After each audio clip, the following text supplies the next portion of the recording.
The most dangerous questions are the ones that sound simple. The ones that slip into a quiet room on an ordinary Tuesday and tear your life neatly into a before and an after. For 20 years, my life was built on answers. I was the answer key in human form, the steady hand that guided fidgeting, uncertain boys through the labyrinth of prepositions and participles, through the heroic arcs of Greek tragedies and the stark realities of history. I taught them about bravery. I defined it, diagrammed it, held it up to the light in 1,000 different ways. Courage isn't the absence of fear, I would say, my voice calm and certain in the hushed classroom. It is the choice to act in spite of it. I built a fortress of wisdom on that simple truth. And then, my daughter, with a single, quiet question, reduced it to rubble. It was a Tuesday. I remember the light was that particular, golden hour slant that makes even the most worn-out living room furniture look soft and beautiful. I was on the couch, a fortress of ungraded sophomore essays on the old man and the sea rising in teetering piles around me. The red pen in my hand was my scepter, my tool of order. In the kitchen, my husband, David, was humming along to a baseball game on the radio, the sound of familiar, comforting drone. And on the floor, sprawled on the rug with the concentration of a surgeon, was my daughter, Lily. She was 17, all long limbs and fierce opinions, painting her toenails a color called galactic rebellion. The sharp, sweet smell of polish cut through the scent of old paper and David's meatloaf. I was in the middle of circling a comma splice for the 10th time that hour when her voice, casual and clear, cut through my focus. Mom? Hom? I didn't look up.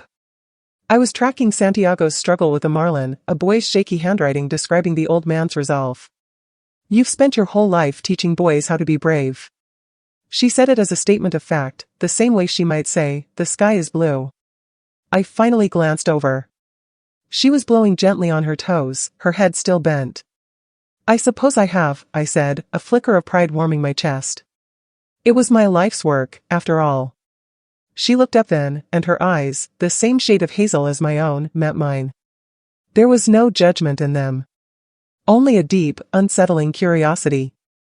How come you never were? The world did not stop. The baseball game droned on. The second hand on the grandfather clock continued its steady tick. But inside me, something fundamental shattered. The red pen slipped from my fingers, leaving a bloody-looking smear across a paragraph about the sharks. The fortress of essays suddenly felt like a tomb. How come you never were?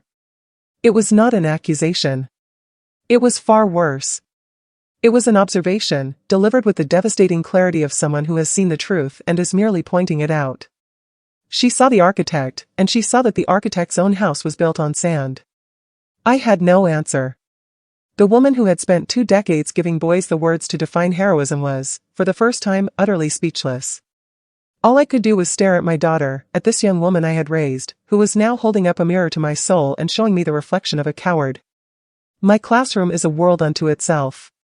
Room 214. It smells of decades of chalk dust, the waxy sweetness of crayons from the elementary wing below, and the unique, slightly metallic scent of adolescent boy, a mix of Axe body spray, sweat, and untapped potential. For 20 years, this has been my stage, my domain. The walls are a patchwork of my career. A faded poster of the periodic table from my first year, when they briefly had me teaching science.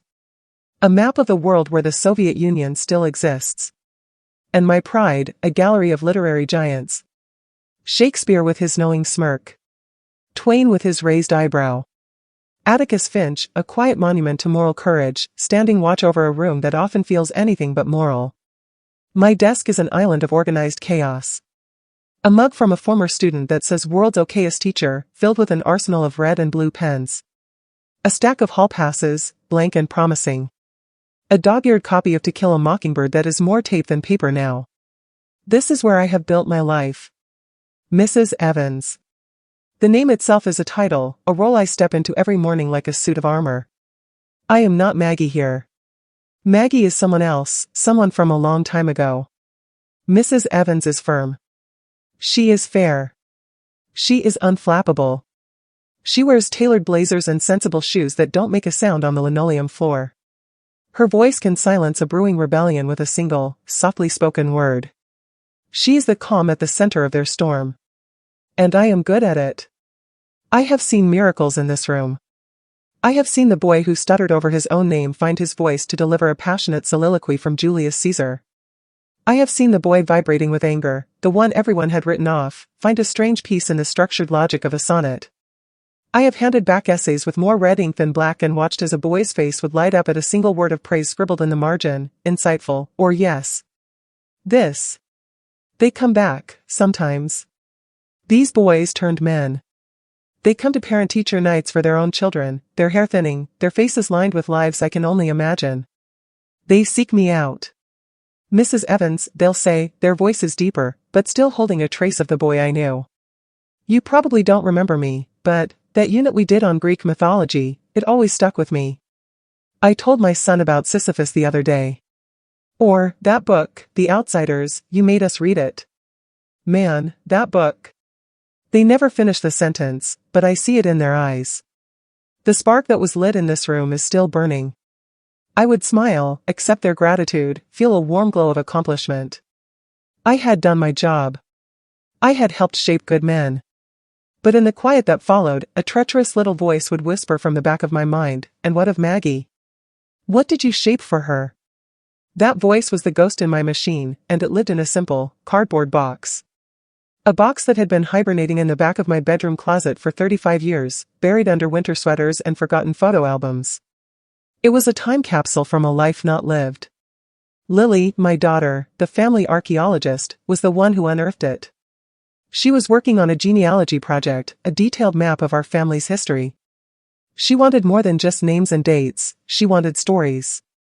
She believed that the past was not dead, but a living, breathing thing that whispered secrets to the present.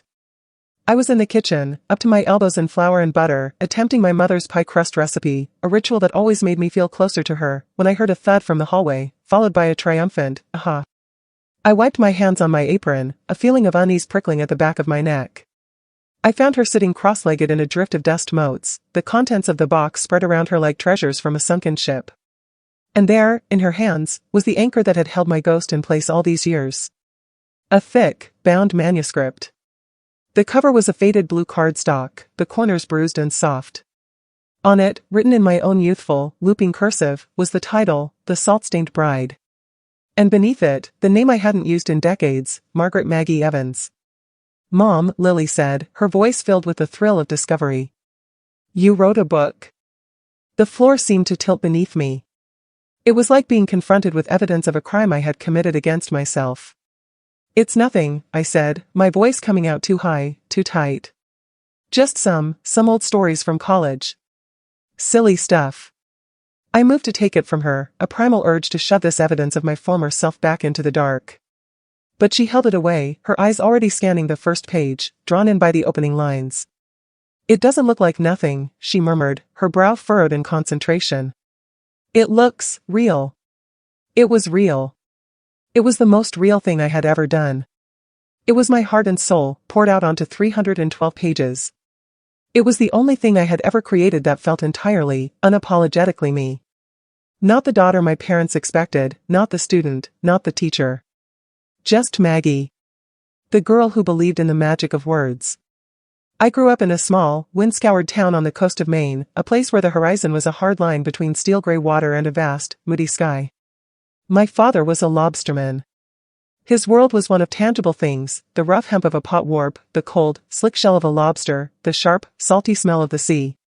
His hands were a landscape of calluses and scars, and his language was one of few words, reserved for the weather, the catch, and the price of fuel.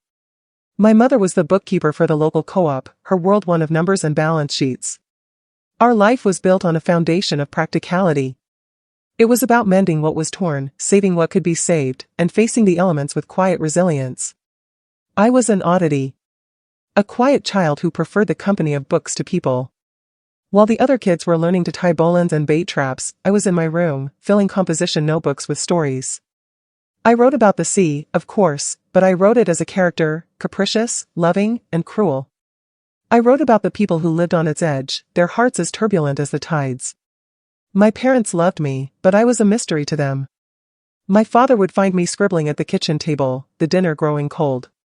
Head in the clouds again, Maggie Mag, he'd say, his voice a low rumble. There was affection in it, but also a faint, persistent worry. In his world, clouds meant storms. You kept your eyes on the deck, on the horizon. You didn't go chasing the mist. My mother would try to steer me towards something solid. With an imagination like that, you could be a journalist, she'd say, wiping her hands on a dish towel. That's a real job. You could write for the Portland Press Herald. But I didn't want to write about town meetings and lobster boat races. I wanted to write about selkies who shed their skins on moonlit rocks, about fishermen's wives who could whistle up a gale, about the secrets the tide left behind in the tangled kelp. I wanted to be a novelist. It was a dream so fragile, so audacious, that I carried it like a secret flame, shielding it from the harsh winds of reality. Then I went to college. It was a state university, only 2 hours inland, but it felt like a different planet. And there, I met Professor Alistair Finch. He was a visiting writer, a man who seemed to be woven from a different cloth than anyone I had ever known. He wore corduroy jackets with leather patches on the elbows and smelled of pipe tobacco and old books. His voice was a rich, melodic instrument, and he spoke about sentences as if they were living architecture, about metaphors as if they were tiny, perfect spells. I enrolled in his creative writing seminar, my heart thumping so hard I thought everyone could hear it. For our first assignment, I submitted a short story. It was about a fisherman's daughter, much like myself, who discovers a sealskin hidden in a sea chest and believes it is her inheritance, that she is a creature of the sea, trapped on land. I wrote it in a single, feverish night, the words pouring out of me as if they had been dammed up for a lifetime. The next week, Professor Finch stood before the class. He didn't call out names. He simply held up my story. "I am going to read you something," he said. And he did. He read my words, my secret, silly story, aloud to a room full of strangers. His voice gave them weight and music I never knew they possessed. When he finished, the room was utterly silent. Then, he took off his glasses and looked directly at me. "Miss Evans," he said, and his eyes were bright and intense. "That was not merely a story. That was an incantation. You have a voice. A true, singular voice. Do not, I beg you, ever silence it." No one had ever spoken to me like that. No one had ever seen the secret flame and not only acknowledged it, but poured fuel on it. Under his mentorship, I caught fire.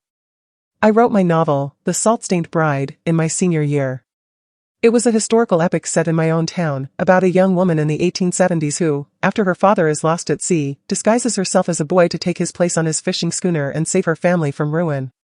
It was a story about identity, about the brutal beauty of the ocean, and about the courage it takes to claim your own life. It was the best of me. Every word was a piece of my soul. When I gave him the finished manuscript, he read it in a weekend. He came to my dormitory, his face alight. "Maggie," he said, his hand on my shoulder. "It's publishable. It's more than publishable. It's extraordinary." He pressed a crisp, white business card into my palm. "This is my literary agent, Eleanor Vance, in New York. Send it to her. Tell her I sent you. You are ready."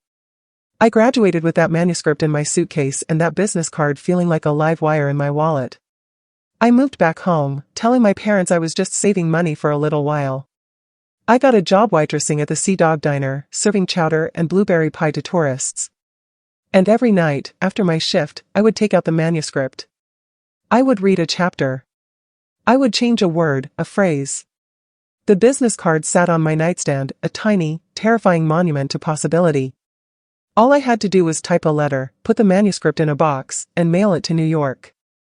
It was the simplest, most monumental task in the world. And I was paralyzed. A fear I had never known took root in my gut, cold and heavy as a stone. What if Eleanor Vance hated it? What if Professor Finch was wrong, was just being kind? What if I was just a foolish girl from a small town with an overactive imagination? The rejection wouldn't just be of a story, it would be a rejection of me, of the very core of who I believed I was. The dream was so beautiful, so perfect in its potential. I couldn't bear the thought of it being crushed. So, I waited. I told myself I would send it when I had polished it just a bit more. When I felt a little braver. When the time was right. Life, of course, does not wait for the right time. My father took a bad fall on the wet deck of his boat, the Maggie May. He shattered his hip. It was a complicated break, requiring surgery, a long convalescence. The medical bills began to arrive, pale, threatening envelopes that multiplied on the kitchen table. My waitressing money was a joke. The worry on my mother's face became a permanent fixture, etching new lines around her eyes. It was then that the posting went up at the middle school. They needed an English teacher. It was stable. It had benefits. It was a life preserver thrown to a family that was starting to take on water. My mother didn't ask me. She didn't have to. The look she gave me over a stack of bills one night said it all. It was time. Time to be practical. Time to be an adult. Time to put away childish things. I applied for the job. I got it. The day I signed the contract, a strange numbness settled over me. I came home, went to my room, and took the manuscript. I didn't reread it. I couldn't. I placed it in a cardboard box. I laid Professor Finch's business card on top of it, like a headstone on a grave. I sealed the box with packing tape, the sound a sharp, final crack in the quiet room. I carried it to my closet and shoved it into the farthest, darkest corner. I buried my dream with the same grim finality as a sailor committing a body to the deep. I became Mrs. Evans. I traded the terrifying, exhilarating uncertainty of creation for the orderly, predictable world of lesson plans, grammar drills, and parent-teacher conferences. I told myself it was for my family. I told myself it was the responsible choice, the noble sacrifice. But in the deepest, most honest part of my heart, I knew the truth. I was hiding. The fear of failure was a cage, and I had walked into it and locked the door behind me. I built a life. A good life. I married David, a carpenter with hands as strong and capable as my father's, and a heart as steady as the tide. He didn't quite understand my world of books, but he revered it. He built me beautiful, solid bookshelves that would never warp or bow. When Lily was born, I poured all the love and stories I had into her. I read to her every night, doing all the voices for Charlotte's Web and the Chronicles of Narnia. We were a happy family. We had a good, meaningful life, filled with love and laughter. But the ghost of that blue manuscript was the third occupant of our home. It was a silent presence, a pocket of cold air in a warm house. Sometimes, in the dead of night, I would lie awake and think of the woman in my story, the one who had the courage to cut her hair, bind her chest, and face the brutal ocean to save her family. She was a fiction, a character I had spun from words, and she was infinitely braver than I had ever been. And now, here was my daughter, holding the ghost in her hands. She didn't put the manuscript down. She took it to her room, and for 2 days, she was lost to me. She emerged only for meals, her eyes distant, her food barely touched.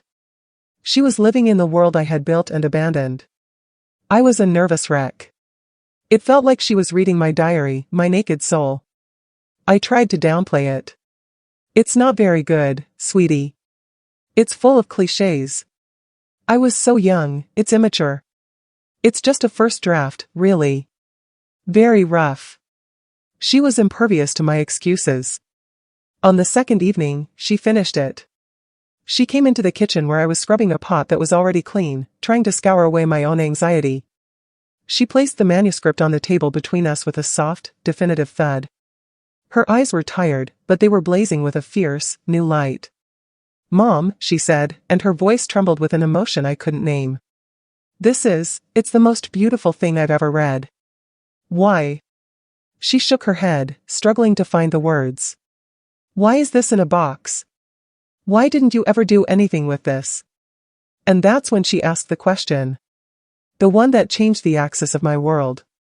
"You've spent your whole life teaching boys how to be brave. How come you never were?" I looked at my daughter. I saw the fierce, uncompromising truth in her eyes, a truth I recognized from my own youth, a truth I had deliberately, carefully extinguished in myself. And I knew I could not lie to her. I could not feed her some sanitized story about duty and sacrifice. She deserved the raw, unvarnished truth. She had, after all, just read it. So, I sat down at the old kitchen table, the manuscript between us like an artifact from a shipwreck, and I told her everything. I told her about the fear. The cold, clammy, gut-wrenching fear of not being good enough. The terror of having your most sacred dream held up to the light and judged, and found wanting. I told her about the business card on the nightstand, how it felt like it was staring at me, accusing me. I told her about the box in the closet, my personal coffin of ambition. I confessed that it was easier, so much easier, to teach courage than to live it. That building a life on a foundation of what if was safer than building one on the shifting, uncertain sands of I tried and I failed. Lily listened. She didn't interrupt. She didn't offer platitudes. She just listened, her chin resting in her hands, her galactic rebellion toes curled under her. When I was finished, spent and hollowed out, she reached across the table and put her hand on top of mine. Her skin was warm. "Mom," she said, her voice soft but iron strong. "You are the bravest person I know. You've been brave for Dad, for me, for your students, for Grandma and Grandpa. You've been brave for everyone. It's time to be brave for you." She stood up, went to the desk in the living room, and came back with my laptop. She opened it and pushed it toward me. The screen glowed, a blank, terrifying expanse. "What are you doing?" I asked, my heart beginning a frantic, while drumming against my ribs. "We're going to find that agent," she said, her fingers already flying across the keyboard with a determination that left no room for argument. "Lily, for God's sake, that was 35 years ago. She's probably retired. She's not even there anymore." "Then we'll find another one," she said, without looking up from the screen. "The book is still good, Mom. It's better than good. It's alive. I felt it. It deserves to be read. It deserves to breathe." And so, with my 17-year-old daughter as my captain, my navigator, and my unwavering crew, I was forced to set sail for the shores I had fled a lifetime ago. We discovered that Professor Alistair Finch had passed away a decade earlier.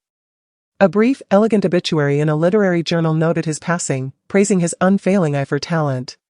The news was a physical ache, a final door closing. But Lily was undeterred. She was a force of nature. She found the literary agency. It was still operating.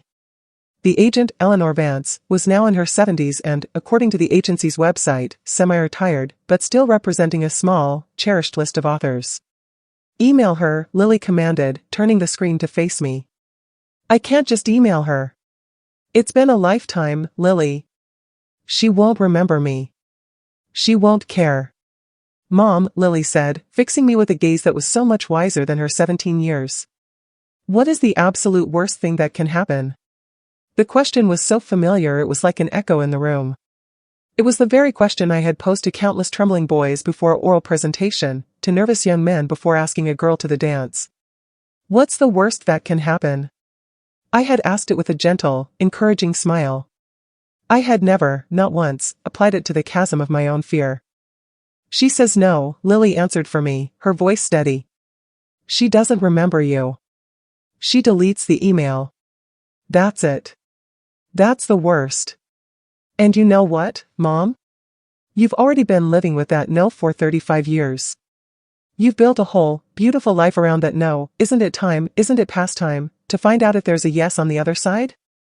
Her words were a key, turning a lock I had thought was rusted shut. They were my own lessons, my own medicine, being handed back to me. So, with Lily leaning over my shoulder, her presence a solid warmth at my back, I began to type. It was the most terrifying act of my life. More terrifying than facing down a classroom of rowdy 8th graders on a Friday afternoon.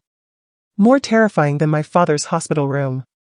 I composed an email to Eleanor Vance. I identified myself. I mentioned Professor Finch, a name from a distant past. I told her I had a manuscript, written a long time ago, and that, on a whim, I was wondering if she would ever consider taking a look. I attached the PDF that Lily had meticulously scanned from the original typed pages. My finger hovered over the trackpad. The cursor hovered over the send button. I felt like I was standing on the edge of a cliff, looking down into a foggy abyss. "Do it, Mom," Lily whispered, her voice soft but firm in my ear. "Be the hero of your own story." I took a breath that felt like my first real one in decades, and I clicked. The wait was a special kind of torture. For a week, I was a ghost in my own life. Every ping from my laptop was a seismic event. I jumped when the phone rang. I was useless at school, my mind 1,000 miles away in a New York office I had never seen. I burned dinners. I lost my keys. I was living in a state of suspended animation, my safe, familiar world on one side, and this terrifying, glittering possibility on the other. And then, it came. A rainy Thursday afternoon. I was at my desk at home, surrounded by a fresh stack of essays, trying to lose myself in the familiar comfort of grading. The email notification popped up in the corner of the screen. The salt-stained bride. My blood ran cold. I couldn't move. I couldn't breathe. I called for Lily, my voice a strangled croak. She came running from her room, took one look at my face, and gently pried the laptop from my frozen hands. She opened the email. Her eyes darted back and forth, scanning the lines. Her face was a mask, giving nothing away. Then, slowly, like the sun breaking through the clouds after a long storm, a smile spread across her face. It started in her eyes, crinkling the corners, and then spread to her mouth, a brilliant, triumphant, joyful smile. She looked up at me, and her eyes were shining with tears. "Mom," she said, her voice filled with awe that I felt reverberate in my own bones. "She loves it." Eleanor Vance's email was not a mere acceptance, it was a resurrection. She wrote that she remembered Professor Finch speaking of me, his brilliant, sea-washed protégé from Maine. She said she had opened the attachment out of curiosity and had read the entire manuscript in one sitting, unable to tear herself away. She called the prose luminous and haunting, the story urgent, timeless, and profoundly moving. She said it was a travesty that it had been locked in a box for so long. She wanted to represent me. She believed, fervently, that she could sell it. I broke. The dam inside me, the one that had held back 35 years of regret, of silent grief, of a steady, dull ache for the life I might have lived, burst. I buried my face in my hands and sobbed. Great, heaving, ugly sobs that shook my entire body. They were tears of relief, of vindication, of a grief so long suppressed that its release was almost violent. Lily wrapped her arms around me, crying with me, and in that moment, the ghost was finally laid to rest. The dream wasn't dead. It had just been sleeping, waiting for me to be brave enough to wake it. The months that followed were a surreal and exhilarating whirlwind. There were edits with Eleanor, a process that was both terrifying and deeply satisfying. I was using a part of my brain I hadn't accessed in decades, the creative muscle, long atrophied, slowly strengthening with each pass. Then, the news that seemed impossible, Eleanor had sold The Salt-Stained Bride at auction to a prestigious publishing house. There was a bidding war. For my book. The book from the box. The day the formal contract arrived, a thick, legal document, I drove to the cemetery. I stood before the simple, gray headstones of my parents. I placed a smooth, sea-worn stone on each of them, a tradition from my childhood. I did it, I whispered to the salt-laced wind. My head was in the clouds, and I built a castle there after all. I like to think they finally understood. I like to think they were proud. The book was published a year later. The day the advance copies arrived in a cardboard box, a different box, a box of birth, not burial, I sat at my kitchen table and held one in my hands. The cover was stunning. A beautiful, moody painting of a storm-tossed sea, and a young woman with her back to us, looking out toward a sliver of golden horizon, her hair whipping in the wind. And there, beneath the title, was my name. Margaret Evans. Not Mrs. Evans. Not the teacher. The writer. My students found out, of course. In a small town, news like that is a wildfire. They looked at me with a new kind of wonder. I was no longer just the keeper of the comma rules, the enforcer of the reading list. I was someone who had done something. I saw a new respect in their eyes, a different quality of attention, especially from the girls. It was a respect not just for what I knew, but for who I was, for what I had dared to do. The climax, the moment that fused my two lives into one, came on a bright, blustery spring day, the kind that smells of damp earth and promise. The local bookstore, The Last Chapter, was hosting my launch party. The place was packed to the rafters. David was there, his face a picture of bewildered, bursting pride. My colleagues from school were there. But the sight that stole the air from my lungs was at the back of the room. It was standing room only, and it was filled with my students. Past and present. Dozens of them. The boys I had taught about Hector's honor and Magellan's persistence were now men, mechanics, lawyers, farmers, fathers, and they had all come. For Mrs. Evans. And then, I saw Lily, standing by the small podium, holding a copy of my book to her chest as if it were the most precious thing in the world. I was supposed to read a selected chapter. I had my passage bookmarked. But as I stood at the microphone, looking out at that sea of faces, at David's steadfast love, at Lily's fierce triumph, at the expectant, proud faces of the boys I had taught and the men they had become, I knew I had to say something else. I set the book down on the podium. I leaned into the microphone, my hands gripping the sides to steady them. For 20 years, I began, my voice shaking, but growing stronger with each word, I have stood in front of you, and I have talked about bravery. I've given you definitions from dictionaries. I've given you examples from history and literature. I've told you that courage is a choice. But I never gave you the most important lesson.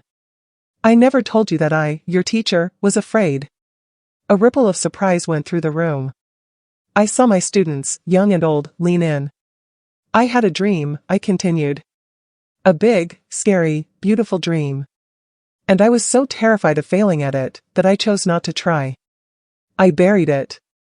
I locked it away in a dark box, and I built a very good, very safe, very meaningful life on top of it. I looked directly at Lily, my anchor. It took my daughter asking me one, very simple, very difficult question to make me see that I had been teaching a lesson I myself had not yet learned. I picked up the book, holding it up for everyone to see. This, I said, my voice clear and strong now, this is not just a story. It is my act of courage. It is me, finally, at the age of 53, practicing what I have preached for so long. It is me, being brave. And if there is one thing I want you to remember, more than the themes of Macbeth or the rules for using a semicolon, it is this: do not be like me. Do not wait. Do not let your fear build a cage around your dreams. Be braver than your teacher was. Chase your Ithaca. Write your song. Paint your masterpiece. Whatever it is, whatever fire burns in you, do not bury it in a box. The world is waiting for your courage. Don't make it wait as long as I did. The silence in the room was profound, a held breath. And then, they stood. As one, every single person in that bookstore rose to their feet.